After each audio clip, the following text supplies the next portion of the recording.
ছাত্রছাত্রীদের SP ma'am class education চ্যানেলে স্বাগত জানিয়ে শুরু করছি তোমাদের জন্য নিয়ে আসা সম্পূর্ণ নতুন একটা ক্লাস। হ্যাঁ, তোমাদের সেকেন্ড সেমিস্টারের একেবারে নতুন সিলেবাসের প্রথমেই যে অংশটা রয়েছে প্রাকৃতিক ভূগোলের মৌলিক বিষয়সমূহ, সেখানে 4টে ইউনিট রয়েছে। তার প্রথম ইউনিটটাই হচ্ছে সমস্থিতির ধারণা। আজ তোমাদের জন্য তারই ওপরে ক্লাস নিয়ে চলে এসেছি। এই ইউনিটটা সম্পূর্ণরূপে বুঝতে গেলে তোমাকে আজকের এই ভিডিওটা মনোযোগ সহকারে দেখতে হবে এবং বুঝে নিতে হবে পুরো ক্লাসটা। চলো তাহলে একেবারেই সময় নষ্ট না করে আমরা সরাসরি ক্লাসের মধ্যে চলে যাই এবং পুরো সিলেবাসের অংশটুকু বুঝে নিই।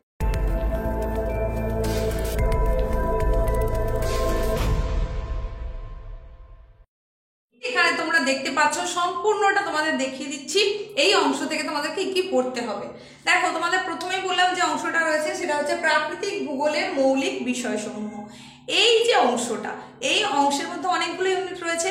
তার মধ্যে ইউনিট 1 এখানে কি রয়েছে, কনসেপ্টস অফ আইসোস্ট্যাসি, যার অর্থ হচ্ছে সমস্থিতির ধারণা।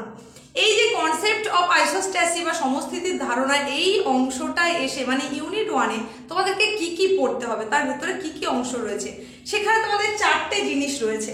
এই 4টে জিনিস কি কি, সমস্থিতি সম্পর্কিত বিচ্যুতির ধারণা, এটা একটা অংশ। আর একটা অংশে বলা হচ্ছে এয়ারি ও প্র্যাটের তত্ত্ব, সমস্থিতি বিষয়ক দুটো তত্ত্ব, এখানে দুজনের তত্ত্ব পড়তে হবে। তারপরে বলছে সমস্থিতি সমন্বয়, আর একটা হচ্ছে সিমাটোজেনি। এই 4টে বিষয় তোমাকে এই অধ্যায় থেকে পড়তে হচ্ছে। এই যে তোমরা দেখছো এই যে আইসোস্ট্যাসি শব্দটা, এই আইসোস্ট্যাসি শব্দটা হচ্ছে একটা গ্রিক শব্দ। এটা একটা গ্রিক শব্দ। এই যে গ্রিক শব্দটা, এই গ্রিক শব্দটা দুটো শব্দের সমন্বয়ে এসেছে। এই যে দুটো শব্দের কথা বললাম, এই যে দেখো আইসোস আর স্ট্যাটিয়া, এই দুটো শব্দের অর্থ কি, আইসোস শব্দের অর্থ হচ্ছে সমান আর স্ট্যাটিয়া শব্দের অর্থ হচ্ছে অবস্থা। এই দুটো শব্দের মিলনে হচ্ছে আইসোস্ট্যাসি, যেটা কিনা একটা গ্রিক শব্দ। এই শব্দটা প্রথম কে ব্যবহার করেন, সেখানে হচ্ছে ভূবিজ্ঞানী ডাল্টন। এটা কোথাও কোথাও তোমরা সিই ডাল্টনও পাবে। তাহলে এইখানে হচ্ছে সিই ডাল্টন।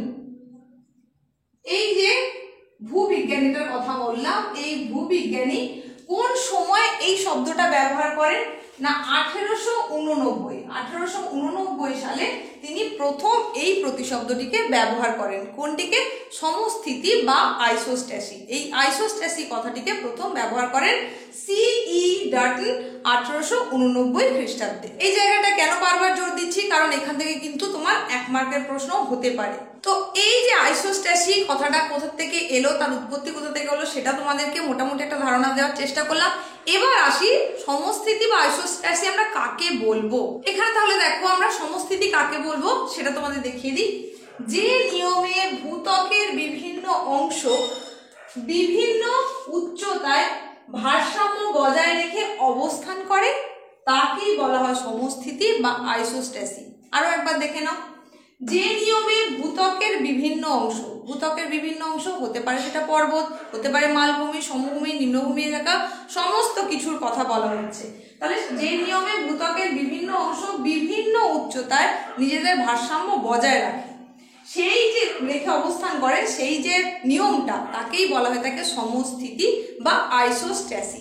এটা তাহলে কি হলো, আইসোস্ট্যাসি বা সমস্থিতির সংজ্ঞা। এইবার ব্যাপারটা একটু বুঝে নাও। দেখো, ভূপৃষ্ঠের সব জায়গায় তার পুরুত্ব বা যে মোটা বেদ অংশটা, সেটা কি সব জায়গায় একই রকম? নিশ্চয়ই নয়।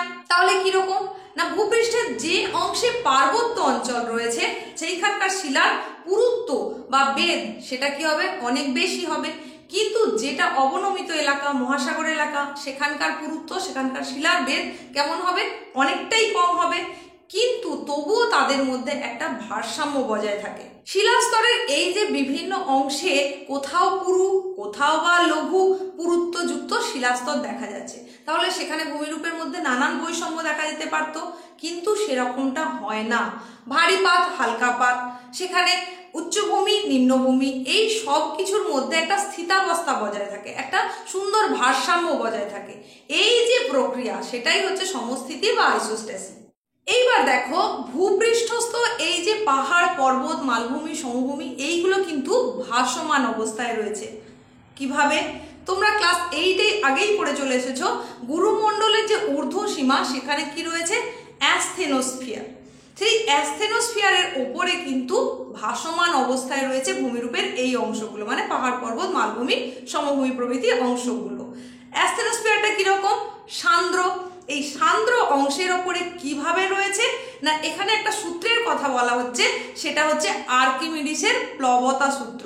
এটাও কিন্তু তোমরা ক্লাস 8 পড়ে চলে এসেছো তোমাদের পরিবেশ বিজ্ঞানে। তাহলে আমরা কি দেখতে পেলাম? দেখো, এই যে আমি এখানে লিখছি অ্যাসথেনোস্ফিয়ার, এই অ্যাসথেনোস্ফিয়ারের যে ঘনত্ব সেটা কিন্তু কার থেকে বেশি? সেটা হচ্ছে ভূত্বকের থেকে বেশি। এই যে অ্যাসথেনোস্ফিয়ার, যেটা কিনা সান্দ্র বা অর্ধতরল বা থকথকে, এর ঘনত্ব থেকে কিন্তু ভূত্বকের ঘনত্ব অপেক্ষাকৃত কম। তাহলে এই যে বেশি ঘনত্বের ওপরে কম ঘনত্বযুক্ত পদার্থগুলো কিন্তু ভাসমান অবস্থায় রয়েছে, মানে আমি বললাম ভূপৃষ্ঠস্থ পাহাড়, পর্বত, মালভূমি, সমভূমি। আর এই যে সূত্রটা, এটাকেই বলা হচ্ছে প্লবতা সূত্র। প্লবতা সূত্র, এই প্লবতা সূত্র এটা কার? এটা হচ্ছে আর্কিমিডিসের। আর্কিমিডিসের সূত্র।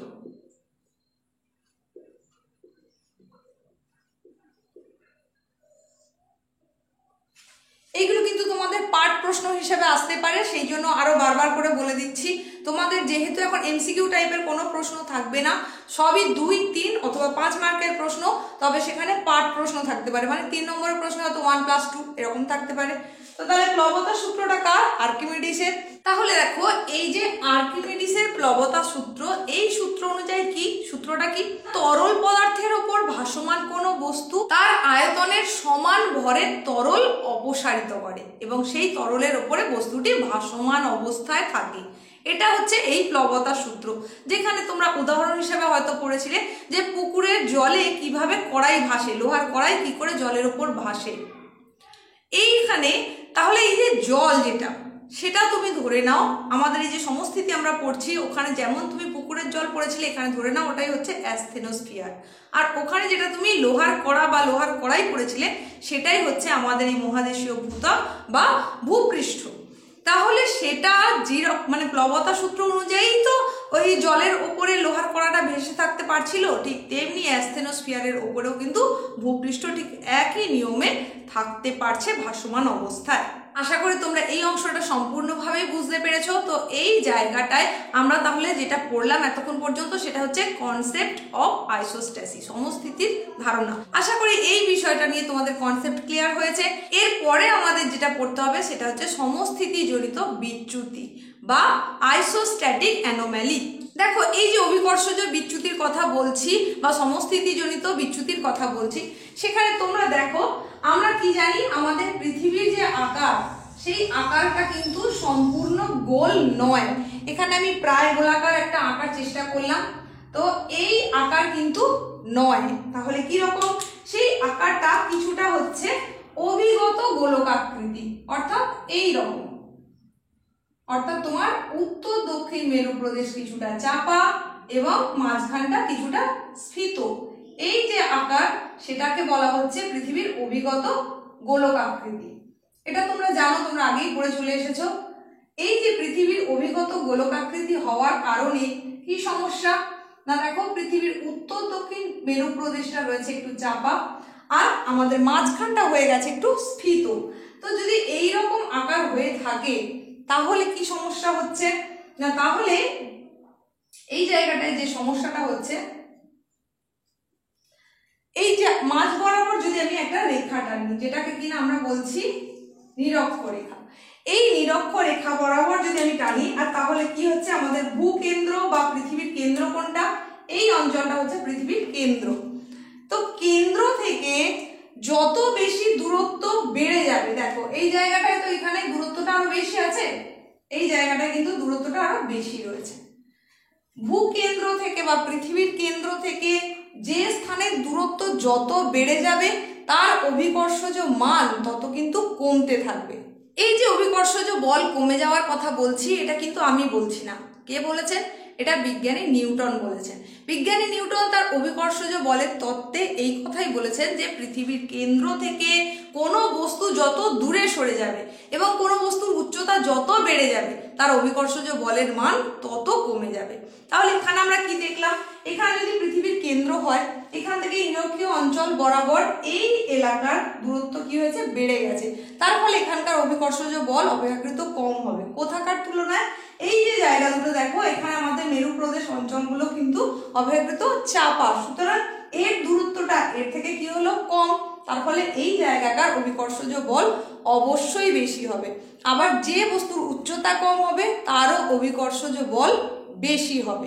এই যে সূত্রটা, এই যে কথাটা, এটা বলে গেছেন আমাদের বিজ্ঞানী নিউটন তার অভিকর্ষজ তত্ত্বে। তাছাড়া কি হচ্ছে, শিলার ঘনত্বের যত তারতম্য ঘটবে এই অভিকর্ষজ মানেরও কিন্তু ততই তারতম্য ঘটবে।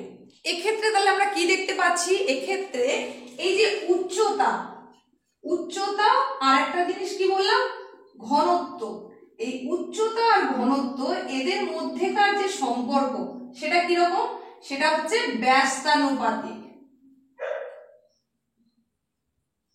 এটা হচ্ছে ব্যস্তানুপাতিক সম্পর্ক।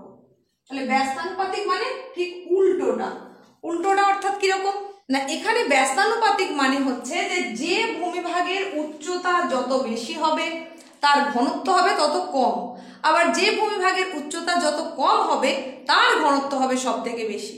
তাহলে কোন ভূমিভাগের উচ্চতা বেশি? অবশ্যই পর্বতের উচ্চতা বেশি কিন্তু ঘনত্ব কম। আবার সমভূমি, তার উচ্চতা কম কিন্তু ঘনত্ব বেশি। এইভাবে প্রকৃত যে অভিকর্ষ, কোনো স্থানের যে প্রকৃত অভিকর্ষ তার সঙ্গে তত্ত্বগতভাবে তার অভিকর্ষজের যে মানের পার্থক্য, সেটাই হচ্ছে অভিকর্ষ বিচ্যুতি। তাহলে আরো একবার বলে দিয়ে দেখে নাও অভিকর্ষজ বিচ্যুতিটা কি।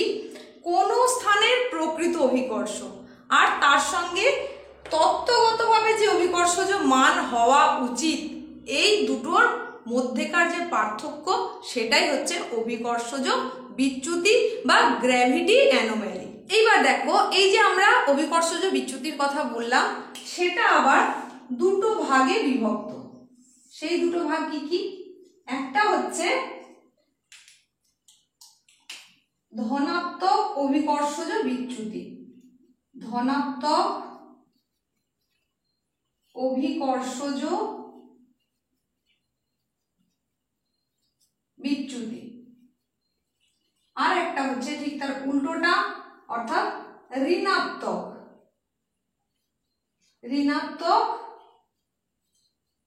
অভিকর্ষজ বিচ্যুতি।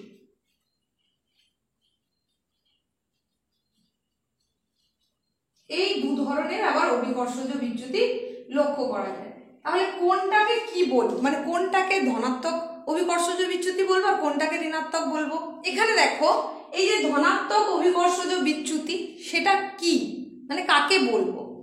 বলা হচ্ছে নির্ণীত অভিকর্ষজ মানের তুলনায়, নির্ণীত মানে বিভিন্ন রকম পরীক্ষা নিরীক্ষা এবং মান থেকে নির্ণয় করা, সেই যে অভিকর্ষজ মান তার তুলনায় যখন প্রকৃত অভিকর্ষজ মান বেশি হয়ে যায়, ধনাত্মক মানে আমরা কি বলি, পজিটিভ, যখন বেড়ে যায় সেই মানটাকেই বলা হয়ে থাকে ধনাত্মক অভিকর্ষজ বিচ্যুতি।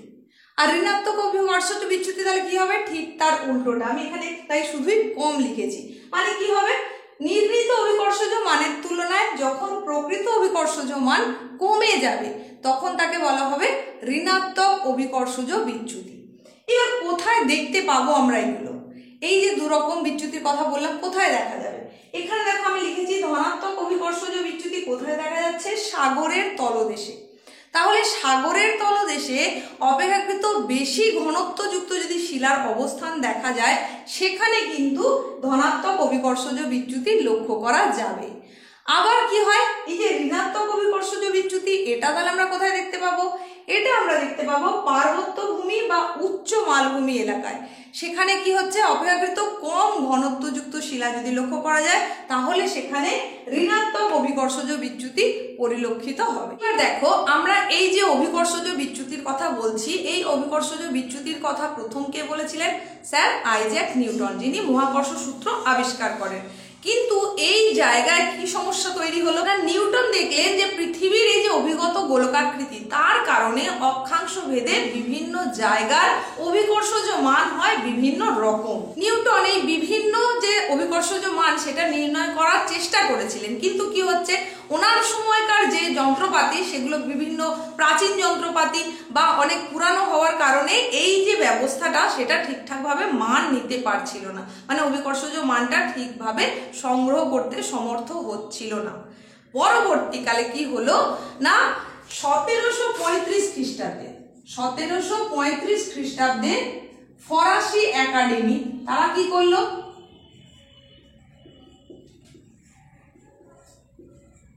1735 খ্রিস্টাব্দে ফরাসি একাডেমি একটা ব্যবস্থা গ্রহণ করলো। সেই ব্যবস্থাটা কি না, এই ফরাসি একাডেমি কি করলেন না, 1735 খ্রিস্টাব্দে ফরাসি ভূতত্ত্ববিদ যার নাম হচ্ছে পিয়ের বুক, তাকে দায়িত্ব দিলেন। কিসের দায়িত্ব? আন্দিজ পর্বতের চিম্বরাজ যে অঞ্চল রয়েছে সেই অঞ্চলের উপরে একটা সমীক্ষা করতে। কিসের ওপরে? অভিকর্ষজ মানের ওপর। তাহলে এই যে 1735 খ্রিস্টাব্দে ফরাসি একাডেমি মানে শুধুমাত্র যে পিয়ের বুককে পাঠিয়েছিলেন এরকম নয়, একদল সমীক্ষক পাঠিয়েছিলেন। তাদেরকে কোথায় পাঠালেন না, আগ্নেয়গিরি অঞ্চল, যেটা কিনা আন্দিজ পর্বতের চিম্বরাজতে অবস্থিত, সেই অঞ্চলে পাঠালেন সমীক্ষা করার উদ্দেশ্যে। সেখানে গিয়ে বুক কি লক্ষ্য করলেন না, আন্দিজ পর্বতের একেবারে উত্তর দক্ষিণ প্রান্ত বরাবর সমীক্ষা করার পর তিনি দেখলেন যে অভিকর্ষ সূত্র অনুযায়ী যতটা আকৃষ্ট হওয়ার কথা ছিল ওই যে দড়ি বা ওলন, যেটাকে প্লাম রেখা বলা হয়, সেটা যতটা আন্দিজ পর্বতের দিকে আকৃষ্ট হওয়ার কথা ছিল ততটা আকৃষ্ট হচ্ছে না। তাহলে তিনি কি দেখলেন না, আন্দিজ পর্বত শৃঙ্গে আন্দিজের যে ভর, সেই ভরের তুলনায় এখানকার অভিকর্ষজ মান অনেক কম। তো এই যে ফরাসি বিজ্ঞানী বুগের কথা বলছি, আর একটা এই জায়গায় বলে রাখি, এই বুক বা বুগা তোমরা দুরকম স্পেলিংই পেতে পারো বিভিন্ন জায়গায়। তো যেহেতু ইংলিশ টার্মটা থাকে সেটার উচ্চারণ বিভিন্ন জায়গায় বিভিন্ন রকম লেখা হয়। তো ফরাসি বিজ্ঞানী বুগার বা বুক তিনি কি করলেন না, প্রকৃত অভিকর্ষ থেকে আদর্শ অভিকর্ষের মান দেখলেন যে টোটালটাই আলাদা হয়ে যাচ্ছে। তখন তিনি এই আদর্শ অভিকর্ষ মান থেকে প্রকৃত অভিকর্ষের মানকে বাদ দিলেন। এই যে প্রক্রিয়া, এটাকেই বলা হচ্ছে বুগার অসঙ্গতি। বুগার অসঙ্গতি, এটা কিন্তু তোমাদের ছোট প্রশ্ন হিসেবেও আসতে পারে। আবার এটাকে বলা হয়ে থাকে বি অ্যানোমেলি।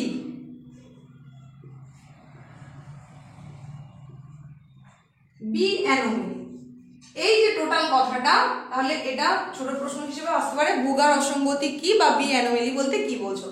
তাহলে আমরা কি দেখলাম যে 1735 খ্রিস্টাব্দে ফরাসি একাডেমি তিনি একদল সমীক্ষককে পাঠালেন কিসের জন্য, অভিকর্ষজ মান তার সমীক্ষা করার জন্য। কোথায়? সেটা হচ্ছে আন্দিজ পর্বতের চিম্বরাজতে। সেখানে ফরাসি ভূতত্ত্ববিদ পিয়ের বুক, যিনি ওই সমীক্ষক দলের মধ্যেই ছিলেন, তিনি দেখলেন যে উত্তর দক্ষিণ প্রান্তে এক বিশেষ সমীক্ষা চালানোর পর সেখানে লক্ষ্য করলেন যে আন্দিজ পর্বতে যতটা অভিকর্ষ মান হওয়ার কথা, যতটা আকর্ষণ হওয়ার কথা, সেই অনুযায়ী কিন্তু আকর্ষণ হচ্ছে না। কিসের হচ্ছে না? যে ওলন বা দড়ি, সেটার আকর্ষণ এতটা হচ্ছে না। অথচ আন্দিজ পর্বতের যে ভর, সেই তুলনায় তিনি যে মানটা পেলেন অভিকর্ষ মান, সেটা হচ্ছে নিতান্তই কম। তাহলে তখন তিনি কি করলেন যে আদর্শ অভিকর্ষ মান যা হওয়া উচিত ছিল সেখান থেকে প্রকৃত অভিকর্ষ মানকে বাদ দিলেন, এবং এই যে পদ্ধতি, এটাকেই বলা হচ্ছে বুগার অসঙ্গতি বা বি অ্যানোমেলি। আশা করি বুঝতে পেরেছো পুরো ব্যাপারটা। এইবার দেখো, পিয়ের বুগের এই যে সমীক্ষা করা হলো, সেইখানে কি দেখা গেল, অভিকর্ষজ বিচ্যুতি। সেটা পরবর্তীকালে কি হলো, পরবর্তীকালে মানে অনেকটাই পরে, 1853-54, এটা আমি এখানে লিখেছি তার কারণ কোনো জায়গায় তুমি 1853 সাল পাবে, কোথাও 1854 সাল পাবে। তো এই 1853-54 এই সময়টায় কি হলো, আরো একটা নতুন করে সমীক্ষা করা হলো। সেই সমীক্ষায় যিনি নেতৃত্ব দিলেন তিনি তখনকার কি ছিলেন, ভারতের সার্ভেয়র জেনারেল। নাম কি? Sir George Everest. তাহলে স্যার জর্জ এভারেস্ট যিনি কিনা ছিলেন ভারতের সার্ভেয়র জেনারেল, কোন সময়কার কথা বলছি, 1853-54 সময়। এই সময়ে তিনি একটা নতুন করে সমীক্ষার নেতৃত্ব দিলেন। সেই সমীক্ষায় কি করা হলো, সেখানে 3টে জায়গা বেছে নেওয়া হলো। তবে সেখানে বিষয়বস্তু যেটা লক্ষণীয় সেটা কি, একই দ্রাঘিমায় কিন্তু ভিন্ন ভিন্ন অক্ষাংশে। দ্রাঘিমাটা একই কিন্তু ভিন্ন ভিন্ন অক্ষাংশের তিনটে স্থান, তিনটে জায়গাকে বেছে নিলেন। সেই তিনটে জায়গার অক্ষাংশ আর দূরত্বের মাধ্যমে, মানে অক্ষাংশ এবং দূরত্ব নির্ণয়ের মাধ্যমে জানতে চাওয়া হলো বা জানার চেষ্টা করা হলো সেটা কি, পৃথিবীর আকার এবং আয়তন সম্পর্কে একটা ধারণা লাভ করার চেষ্টা করা হলো। এবার যে নির্দিষ্ট দ্রাঘিমাটার কথা বললাম সেই দ্রাঘিমাটা কত, 78 ডিগ্রি পূর্ব দ্রাঘিমা। তাহলে 78 ডিগ্রি পূর্ব দ্রাঘিমা, দ্রাঘিমাটা একটাই, সেখানে তিনটে অক্ষাংশ, তার তিনটে জায়গা বেছে নেওয়া হলো। সেই জায়গাগুলো কি, সেই তিনটে জায়গা হলো উত্তর ভারতের শিবালিক পর্বতের একদম পাদদেশে অবস্থিত কালিয়ানা এই জায়গাটা, আবার তার দক্ষিণ দিকে অন্তত 603 কিলোমিটার দূরে অবস্থিত কালিয়ানপুর, এবং তারও দক্ষিণে অন্তত 684 কিলোমিটার দূরে অবস্থিত দামারদিঘা, যেটা দাক্ষিণাত্য মালভূমির অংশ। তাহলে আরো একবার ছোট করে বিষয়টা বুঝিয়ে দিই, ভালো করে দেখো। পিয়েরবুগের পরবর্তীকালে 1853-54 সালে তখনকার সার্ভেয়ার জেনারেল, ভারতের সার্ভেয়ার জেনারেল তিনি হলেন স্যার জর্জ এভারেস্ট। তিনি নেতৃত্ব দিলেন একটা সমীক্ষার। সেই সমীক্ষায় কি করা হলো, একই দ্রাঘিমা কিন্তু ভিন্ন ভিন্ন অক্ষাংশের তিনটে জায়গার উপরে সমীক্ষা করা হলো। কি জানার জন্য না, অক্ষাংশ এবং দূরত্ব নির্ণয়ের মাধ্যমে পৃথিবীর প্রকৃত আকার এবং আয়তন সম্পর্কে ধারণা লাভ করার জন্য। সেই যে নির্দিষ্ট দ্রাঘিমাটা সেটা কোনটা, 78 ডিগ্রি পূর্ব দ্রাঘিমা। এই দ্রাঘিমাটাকে বেছে নেওয়া হলো। আর যে তিনটে জায়গা বেছে নেওয়া হলো সেটা হচ্ছে উত্তর ভারতের শিবালিকের পাদদেশে কালিয়ানা নামে একটি জায়গা, তারও দক্ষিণে 603 কিলোমিটার দূরে কালিয়ানপুর নামের একটা জায়গা, এবং তার থেকেও আরো দক্ষিণে 684 কিলোমিটার দক্ষিণে যেটা দাক্ষিণাত্য মালভূমির ওপর অবস্থিত দামারদিঘা বলে একটা জায়গা। এই তিনটে জায়গার উপরে সমীক্ষা করা হলো। এবার দেখো, এই একই দ্রাঘিমায় বিভিন্ন স্থানের মধ্যে পরীক্ষা নিরীক্ষা ছাড়াও সেখানে আর কি কি করা হলো, সেখানে আরো পরীক্ষা করা হলো। সেটা হচ্ছে একটা ত্রিভুজাকৃতির সমীক্ষা, যেটাকে বলা হচ্ছে ট্রায়াঙ্গুলেশন পদ্ধতি। এই যে ট্রায়াঙ্গুলেশন পদ্ধতি, এটা একরকম। আরো করা হলো কি, ট্রানজিট থিওডোলাইট। এটা তোমরা যারা পরবর্তীতে ভূগোলে অনার্স করবে তারা এই থিওডোলাইট যন্ত্রটা দেখতে পাবে এবং সেখানে সার্ভে করতে পারবে। তো এই ট্রানজিট থিওডোলাইটের মাধ্যমে, যেটাকে বলা হচ্ছে অ্যাস্ট্রোনমিক্যাল পদ্ধতি, সেই পদ্ধতির মাধ্যমেও কিন্তু সমীক্ষা করার ব্যবস্থা করা হলো। তো সেই পরীক্ষা বা সমীক্ষাগুলোর মাধ্যমে কি নির্ণয় করা হলো না, সেখানে যে অক্ষাংশের মধ্যে পার্থক্য পাওয়া গেল। কালিয়ানা আর কালিয়ানপুর এই যে দুটো জায়গার কথা বলেছিলাম, এই দুটো জায়গার যে অক্ষাংশগত পার্থক্য সেটার মধ্যেও কিন্তু তারতম্য ঘটলো। এই কালিয়ানা আর কালিয়ানপুর এই দুটো জায়গাকার অক্ষাংশগতের মধ্যে যে পার্থক্য লক্ষ্য করা গেল তার কারণ কি সেটা খুঁজতে গিয়ে, বা তাদের মধ্যে অক্ষাংশগত পার্থক্যের যে অসঙ্গতি সেটার মূল যে কারণ সেটা খুঁজতে গিয়ে পরবর্তীকালে 1855 খ্রিস্টাব্দে, এই যে আমি এখানে দেখিয়েছি দেখো, 1855 খ্রিস্টাব্দে একজন ভূবিজ্ঞানী, কি নামটা ভালো করে লক্ষ্য করো, আর্কডিকন জন হেনরি প্রাট। ইনি পরিচিত বিশেষত এই প্রাট নামে শুধুমাত্র পরিচিত। এটা হচ্ছে ওনার পুরো নাম, আর্কডিকন জন হেনরি প্রাট। কোন সালে বললাম, 1855 সালে। এই সময় তিনি কি করলেন না, ওই যে বললাম যে তোমার অভিকর্ষজ বিচ্যুতির যে পার্থক্য হলো সেটার মধ্যে কি কারণ সেটা নির্ণয় করার জন্য তিনি কি করলেন, শিলার গড় ঘনত্বের ওপর ভিত্তি করে হিমালয় পর্বতমালার সম্ভাব্য ভর নির্ণয় করার চেষ্টা করেন। তাহলে আরো একবার দেখে নাও, 1855 সালে আর্কডিকন জন হেনরি প্রাট তিনি কি করলেন, যিনি প্রাট নামেই পরিচিত, তিনি শিলার গড় ঘনত্বকে ভিত্তি করে হিমালয় পর্বতমালার সম্ভাব্য ভর নির্ণয় করার চেষ্টা করলেন। এবং সেখানে কি ব্যবহার করলেন, সেখানে তিনি কি লক্ষ্য করলেন, সেখানে তিনি দেখলেন প্লাম রেখা বা ওলন দড়ির বিচ্যুতি নির্ণয় করার চেষ্টা করলেন, যে কতটা বিচ্যুতি ঘটে। তো এই ওলন দড়ি বা প্লাম রেখার বিচ্যুতি তিনি লক্ষ্য করলেন, এবং সেই লক্ষ্যটা কিন্তু অনেকটাই, যেখানে এই বিচ্যুতি হওয়ার কথা ছিল এটা, আর তার জায়গায় কত হলো, এটা হওয়ার কথা ছিল তার জায়গায় হয়ে গেল এইটা। তাহলে দেখো কতখানি পার্থক্য ঘটে গেল। এই যে এই তফাৎটা সেইটা প্রায় হচ্ছে 3 ভাগের 1 ভাগ, যেখানে এইটা ঘটার কথা ছিল হলো এটা। তাহলে সে বিচ্যুতিটা হয়ে গেল প্রায় 1/3 তো এই যে প্লাম রেখার বিচ্যুতিটা ঘটলো এবং পার্থক্যটা এত কম হলো কেন, তার কারণ হিসাবে প্রাট যেটা বলেছেন, তিনি বলছেন যে হিমালয়ের শিলার ঘনত্ব যা মনে করা হয় আসলে তা নয়। এই যে পর্বত অর্থাৎ হিমালয়, তার ভেতরটা নাকি ফাঁপা এবং হালকা শিলা দ্বারা গঠিত, আর ঠিক সেই কারণেই প্লাম রেখা বা ওলনদড়ির আকর্ষণ ক্ষমতা কম, তাই আর এর বিচ্যুতির পরিমাণও কম। তাছাড়াও তিনি কি বলছেন, সমুদ্রের তলদেশে বা মাটির নিচে হিমালয় পর্বতের যেটুকু অংশ অবস্থান করছে সেখানকার শিলার ঘনত্ব আশপাশের শিলার ঘনত্বের তুলনায় অনেকটাই কম। তার কারণে ওলনদড়ি বা প্লাম রেখা সেটার যে আকর্ষণ ক্ষমতা সেটা কমে যাচ্ছে এবং বিচ্যুতিটার পরিমাণও কমছে। এরপরে আমরা যেটা দেখব সেটা হচ্ছে অভিকর্ষজ বিচ্যুতির শ্রেণীবিভাগ বা প্রকারভেদ। অভিকর্ষজ বিচ্যুতিকে মূলত 3টে ভাগে ভাগ করা হয়, একটা হচ্ছে এ বিচ্যুতি, একটা বি বিচ্যুতি আর একটা সি বিচ্যুতি। এ বিচ্যুতিটা কি না, এখানে বলা হচ্ছে দেখো মুক্ত বায়ুর অভিকর্ষজ বিচ্যুতি। মুক্ত বায়ুর অভিকর্ষজ বিচ্যুতি যেটা, সেটাকেই বলা হচ্ছে এ বিচ্যুতি। 2 নম্বরে যেটা ছিল সেটা হচ্ছে বি বিচ্যুতি, সেটা কি বুগের অভিকর্ষজ অসঙ্গতি বা বুগের অভিকর্ষজ বিচ্যুতি, এটা হচ্ছে বি। আর সি বিচ্যুতি যেটা, এটা কি, এটা হচ্ছে সমস্থিতিক অভিকর্ষজ বিচ্যুতি। এই হচ্ছে 3 ধরনের অভিকর্ষজ বিচ্যুতি। এইবার আমরা দেখে নিই যে এই 3টে আসলে কি কি, মানে কি রকম। তবে সেটা দেখে নেওয়ার আগে বলি, আজকের এই ভিডিওটা তোমাদের কেমন লাগছে বা কেমন লাগলো সেটা অবশ্যই কমেন্ট সেকশনে জানিও। যদি ভালো লেগে থাকে তাহলে লাইক করে বন্ধুদের মধ্যে শেয়ার করে দিও। পরবর্তীতে তোমরা কি ধরনের ক্লাস চাইছো সেটাও লিখে জানাতে পারো। প্রথমেই আমরা যেটা বললাম সেটা কি, এ বিচ্যুতি বা মুক্ত বায়ুর অভিকর্ষজ বিচ্যুতি। এটা কি জিনিস না, মুক্ত বায়ুতে ভূমিভাগের উচ্চতা বৃদ্ধির সঙ্গে সঙ্গে অভিকর্ষের যে বিচ্যুতি লক্ষ্য করা যায় সেটাই হচ্ছে মুক্ত বায়ুর অভিকর্ষজ বিচ্যুতি বা এ বিচ্যুতি হলো।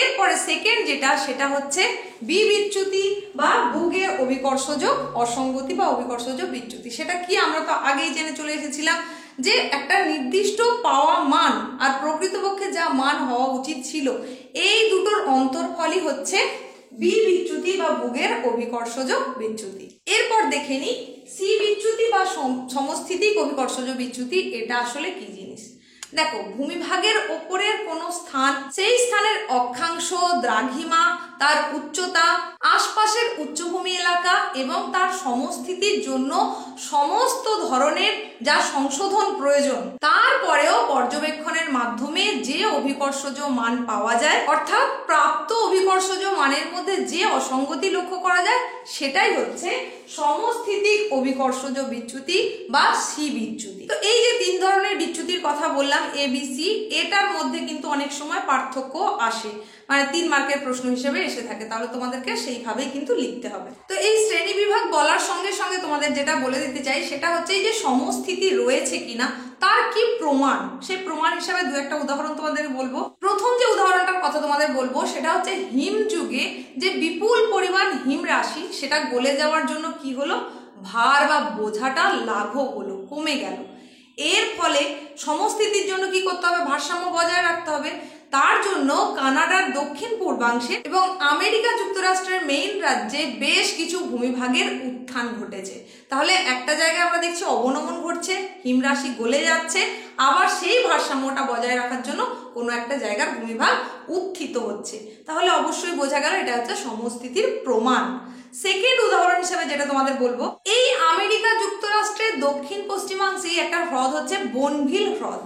সেই হ্রদের যে জল সেটা অপসারিত হয়ে যাওয়ার পর দেখা গেল যে সেখানকার সমস্থিতি বজায় রাখার জন্য সেখানকার ভূমিভাগের সামান্য সামান্য করে হলেও উত্থান ঘটছে বা উত্থিত হচ্ছে। এর পরের উদাহরণ হিসেবে তোমাদের যেটা বলবো সেটা হচ্ছে স্টকহোম। এই জায়গার ভূমিভাগ ধীরে ধীরে উত্থিত হচ্ছে। কিরকম ভাবে, প্রতি 100 বছরে 1 মিটার হারে ভূমিভাগ বাড়ছে। কোথায়, স্টকহোমে। তাহলে এই যে ভূমিভাগ উত্থিত হচ্ছে, তাহলে কোথাও না কোথাও জায়গাটাকে বসতে হবে। এই সমস্থিতি বজায় রাখার জন্য সুইডেনের দক্ষিণ দিকে কি হচ্ছে, সেখানে ভূমিভাগ বসে যাচ্ছে ধীরে ধীরে। তাহলে এই যে উদাহরণগুলোর কথা তোমাদের বললাম, এই উদাহরণগুলো থেকেই বোঝা যায় যে সমস্থিতি অবশ্যই রয়েছে, আর এগুলোই হচ্ছে সমস্থিতির প্রমাণ। এর পরবর্তী অংশে তোমাদের যে জায়গাটা রয়েছে সেটা হচ্ছে প্রাটের সমস্থিতি মতবাদ, এইরির সমস্থিতি মতবাদ, দুজনকার মতবাদের তুলনা, এই জায়গাগুলো, আর সিমাটোলজি, আর তারই সঙ্গে রয়েছে সিমাটোজেনি। এই যেটুকু অংশ বাকি রয়ে গেল এটা আমি তোমাদের জন্য পরবর্তী ভিডিও নিয়ে চলে আসবো এবং সেখানে ডিটেলসে সেটা আলোচনা করে দেব।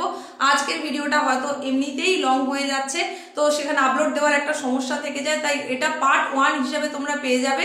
খুব শিগগির পার্ট 2 হিসাবে বাকি অংশটা তোমরা পেয়ে যাবে। আর কত তাড়াতাড়ি পার্ট 2 ভিডিওটা আসছে সেটা জানতে গেলে তুমি যদি এখনো চ্যানেলটাকে সাবস্ক্রাইব না করে থাকো তাহলে চ্যানেলটাকে সাবস্ক্রাইব করে নোটিফিকেশন বেল আইকনটাকে অল করে রাখতে হবে, তাহলে চ্যানেলে ভিডিও আপলোড হওয়ার সঙ্গে সঙ্গে প্রথমেই তোমার কাছে নোটিফিকেশনটা চলে যাবে। তাছাড়া আজকের ভিডিও ডেসক্রিপশন বক্সেও তোমরা ওই লিঙ্কটা পেয়ে যাবে, যত তাড়াতাড়ি আপলোড হবে সেই লিঙ্কটাও তোমরা আজকের ভিডিও ডেসক্রিপশন বক্সে পেয়ে যাবে। তো আজকের ক্লাস তাহলে আর বাড়াচ্ছি না, এখানেই শেষ করছি। এতক্ষণ তোমাদেরই সঙ্গে ছিলাম আমি, তোমাদের এসপি ম্যাম। পরবর্তী পার্ট নিয়ে খুব তাড়াতাড়ি চলে আসছি।